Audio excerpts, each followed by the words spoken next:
It sounds like there's a whole lot of scenarios that can happen with a mobile device that if taken into consideration, and some of them, like dropping network connectivity and then picking it back up again, seem to be a real challenge for testers. How do you replicate those scenarios in a test lab? Well, I have a great story. I went ahead, I was testing my device, and it was, I was reading my logs, and I used my log files like breathing. I had to see what was happening when.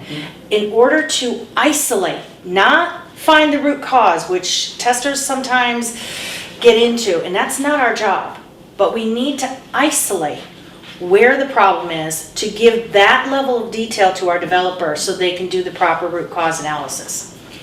And so I was using my log files, and I found this exception error kept popping up. Now, the device itself looked like it was working just fine. You'd never notice anything wrong because it would recover. That's the way the software worked, which is great. Very happy that it did that.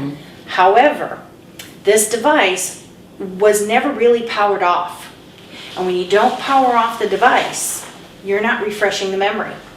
Every time you get an exception error, guess what happens? You start losing a little bit of memory. So this being a medical device, measuring heart data and then trying to send it off to a physician, well, the problem was that the physician wasn't getting that heart data because the device itself just lost memory and it would crash. So then I started seeing this, and it will recover, so it's okay. That's what I got from the developer. No, I understand your point. It does recover, okay. But I had to go in and say, you know what, I need to find out what's wrong. So I go to the developer again, and he'd tell me, well, it's not our software, it's the carrier software.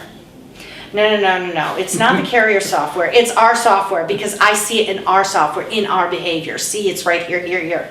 No, it's the carrier software. So, okay, I spent 4 days, which is very unusual, and I did work on the weekend.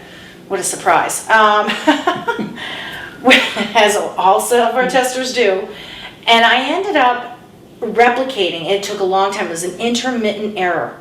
But then I found out the network connection, the phone was dialing my carrier and saying, hey, hello, I have something, but it would never hang up, never send anything. So the software, my software says, oh, I got a call. So it calls again. Well, guess what? That second time around, it dropped it because exception, it was already there. That connection was already there. It didn't know what to do.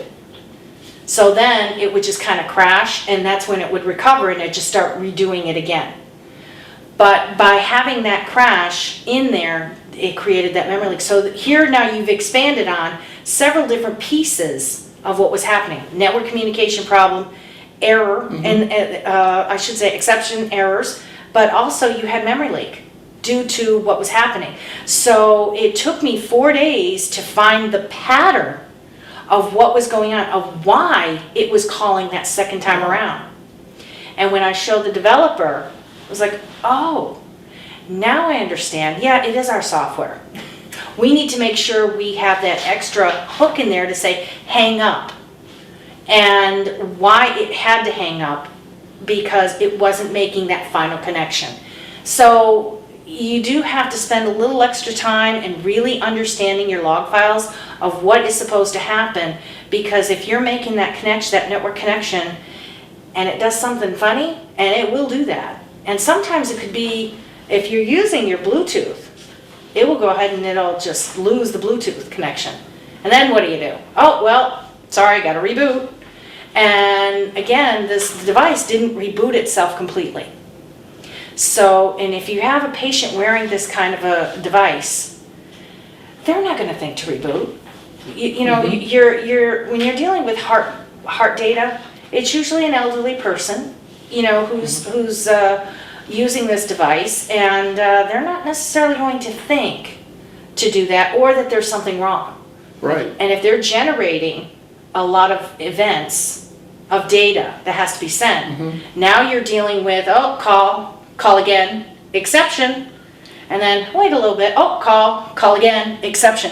Now you're starting to pull down your memory, and then it can crash the entire device.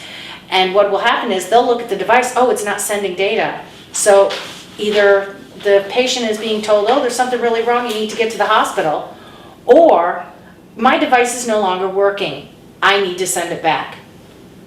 And yet, if we look at it, it really wasn't anything like that at all, just simply needed to be rebooted. In order to avoid the problem, however, the software needed to be changed. And again, it's the software, not the hardware. But in order to see all of the different levels, you really needed to go through these scenarios.